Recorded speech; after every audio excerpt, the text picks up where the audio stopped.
बिहार में विधानसभा चुनाव के बाद अब पश्चिम बंगाल में इलेक्शन होने हैं। लगभग 7 महीने से कम वक्त बचा है इन चुनावों में, इसलिए बंगाल में सियासी पारा बढ़ने लगा है और कहा जा रहा है पश्चिम बंगाल में होने वाले इस विधानसभा चुनाव को लेकर असदुद्दीन ओवैसी की पार्टी AIMIM भी जल्दी ही कुछ ऐलान कर सकती है। वैसे बिहार विधानसभा चुनाव के नतीजे आने से पहले ही पड़ोसी पश्चिम बंगाल में चुनावी सियासत गरमाने लगी थी। वजह थी पश्चिम बंगाल के दौरे पर देश के होम मिनिस्टर अमित शाह का जाना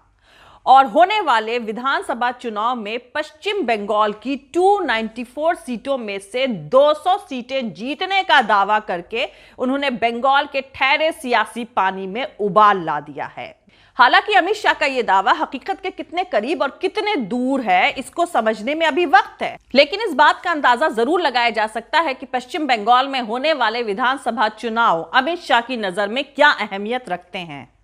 क्योंकि बिहार में खत्म हुए इलेक्शन में एक बार भी नजर न आने वाले अमित शाह अचानक 3 दिनों के दौरे पर बंगाल गए थे और उन्होंने अपने इस दौरे की शुरुआत उस आदिवासी बहुल बांकुड़ा जिले से की, जहां बीते पंचायत और लोकसभा चुनाव में बीजेपी का परफॉर्मेंस बेहतर रहा है।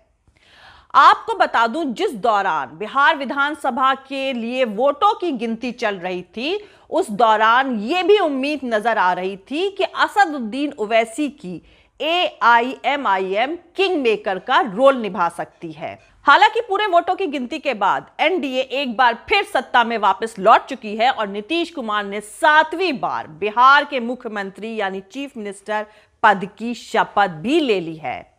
बिहार के राज्यपाल यानी गवर्नर फागू चौहान ने उन्हें शपथ दिलाई। वहीं बीजेपी की तरफ से तारकिशोर प्रसाद और रेणु देवी ने भी मंत्री पद की शपथ ले ली है। कहा जा रहा है कि इन दोनों को डेप्यूटी चीफ मिनिस्टर भी बनाया जा सकता है।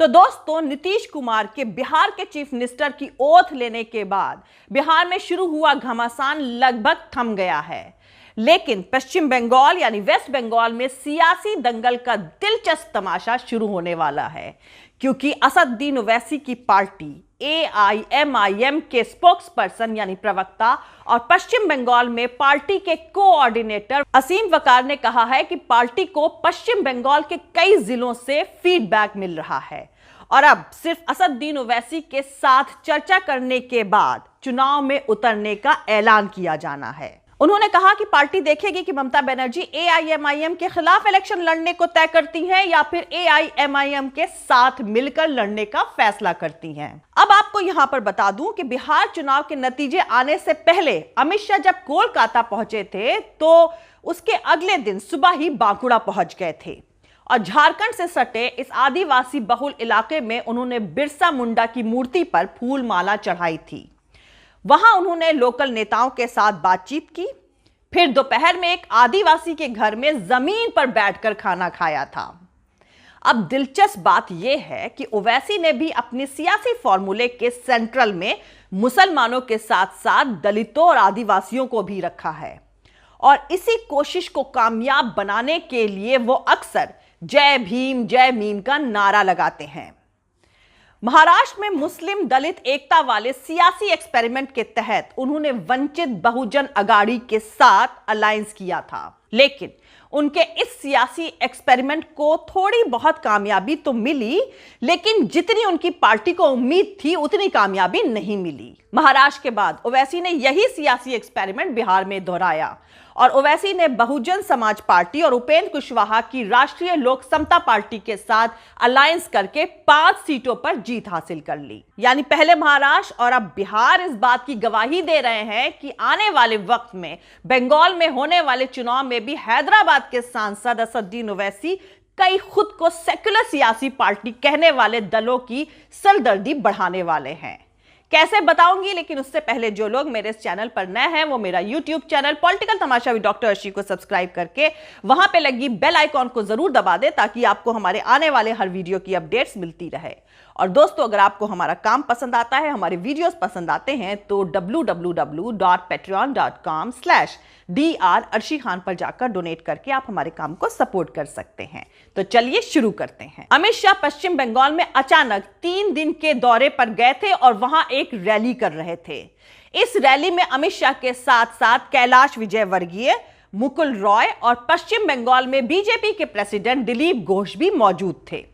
अमित शाह ने इस रैली में लोगों से अगले विधानसभा चुनाव में तृणमूल कांग्रेस को सत्ता से उखाड़ फेंकने की अपील करी। मतलब बिहार इलेक्शन के नतीजे आने से पहले अमित शाह का पश्चिम बंगाल का दौरा और वहां 200 सीटें जीतने का दावा और रैली में ममता बनर्जी सरकार पर तीखा हमला, यह बताता है कि बीजेपी आने वाले पश्चिम बंगाल के चुनाव अमित शाह की अगुवाई में ही लड़ने वाली है। वहीं दूसरी तरफ सेक्युलर यानी धर्मनिरपेक्षता की सियासत की पैरोकार माने जाने वाली पार्टियों की सरदर्दी असदुद्दीन ओवैसी की वजह से काफी बढ़ गई है,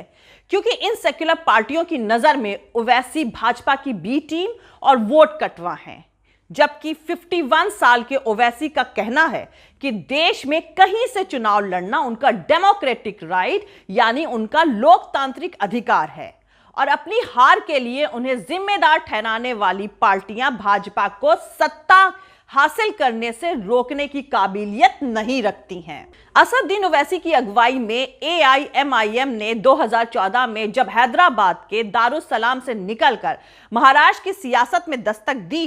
तो ये पहली नेशनल लेवल की सियासत में डिस्कशन का हिस्सा बने और उन्हें कांग्रेस और राष्ट्रवादी कांग्रेस पार्टी ने अपने लिए महाराष्ट्र में खतरे के तौर पर देखा था। इसके बाद 2019 में लोकसभा के इलेक्शन में महाराष्ट्र औरंगाबाद की सीट और फिर विधानसभा के चुनाव में 2 सीटें जीतकर ओवैसी की पार्टी ने महाराष्ट्र में एक बार फिर खुद को सेक्युलर कहने वाली पार्टियों को अपनी मौजूदगी का एहसास कराया। अब बिहार में 5 सीटों पर मिली जीत ने AIMIM और ओवैसी को मुल्क में चल रही मौजूदा सियासी बहस के सेंट्रल में ला दिया है।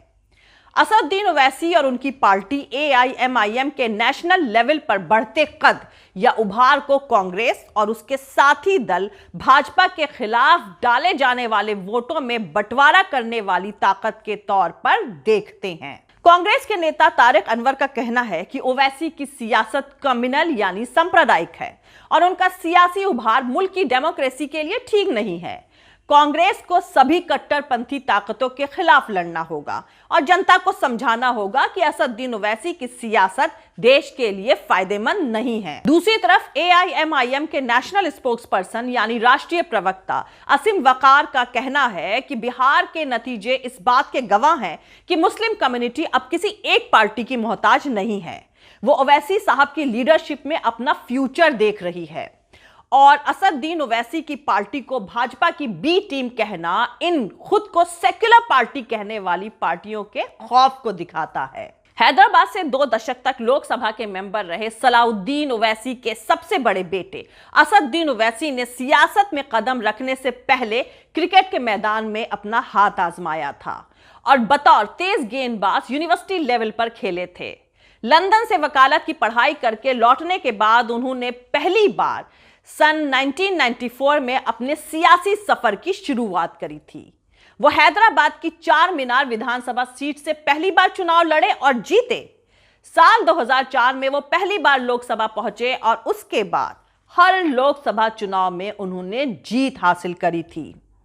साल 2014 में जब भारत में नरेंद्र मोदी की सरकार बनी थी तो उसके बाद से असदुद्दीन ओवैसी ने मुस्लिम कम्युनिटी से जुड़े मुद्दों को पार्लियामेंट के अंदर और उसके बाहर उठाकर अपना सियासी ग्राफ बढ़ाने में कामयाबी हासिल करी थी।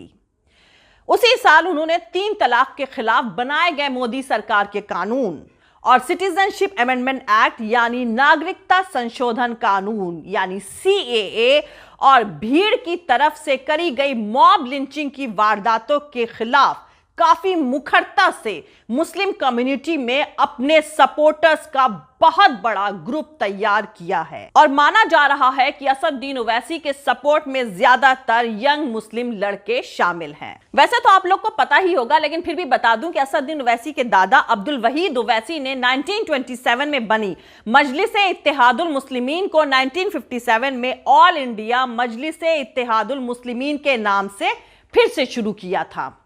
ओवैसी सरकारी नौकरियों और एजुकेशनल इंस्टीट्यूट में पिछड़े मुसलमानों के लिए रिजर्वेशन की पैरोकारी करते हैं और उनका सियासी अप्रोच खुद को सेक्युलर पार्टी कहे जाने वाले दलों की नींद उड़ा रहा है और इसी के चलते असदुद्दीन ओवैसी पर कई बार मुस्लिम कम्युनलिज्म यानी सांप्रदायिकता को बढ़ावा देने के इल्जामात भी लगते रहे हैं।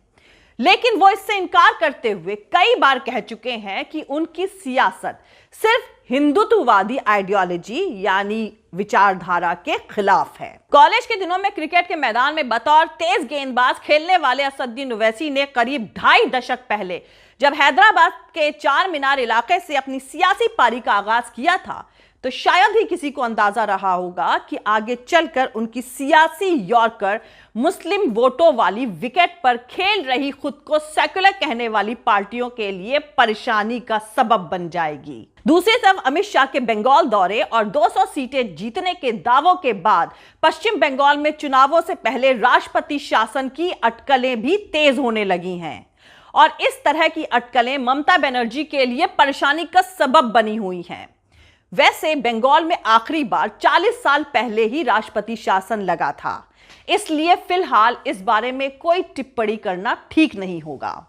लेकिन असदुद्दीन ओवैसी का वेस्ट बंगाल यानी पश्चिम बंगाल के सियासी मैदान में उतरना कई पार्टियों को पसंद नहीं आ रहा है और इस नापसंदगी की वजह आप सबको मालूम है। जय हिंद, सत्यमेव जयते, अल्लाह हाफिज। दोस्तों, हमारा पूरा वीडियो और दूसरे और वीडियोस देखने के लिए हमारे YouTube channel political Tamasha with doctor Arshi को सब्सक्राइब करके वहां पे लगी बेल आइकॉन को जरूर दबा दें ताकि आपको हमारे आने वाले हर वीडियो की अपडेट्स मिलती रहे। और दोस्तों, अगर आपको हमारा काम पसंद आता है, हमारे वीडियोस पसंद आते हैं तो www.patreon.com/dr अर्शी खान पर जाकर डोनेट करके आप हमारे काम को सपोर्ट कर सकते हैं। दोस्तों, अगर आपको हमारा वीडियो पसंद आता है तो लाइक और शेयर करना हरगिज नहीं भूलें। आप हमें फॉलो भी कर सकते हैं हमारे ट्विटर, इंस्टाग्राम और फेसबुक पेज पर। मेरा ट्विटर हैंडल है @arshi_aziz Khan। थैंक यू, मिलते हैं अगले वीडियो में।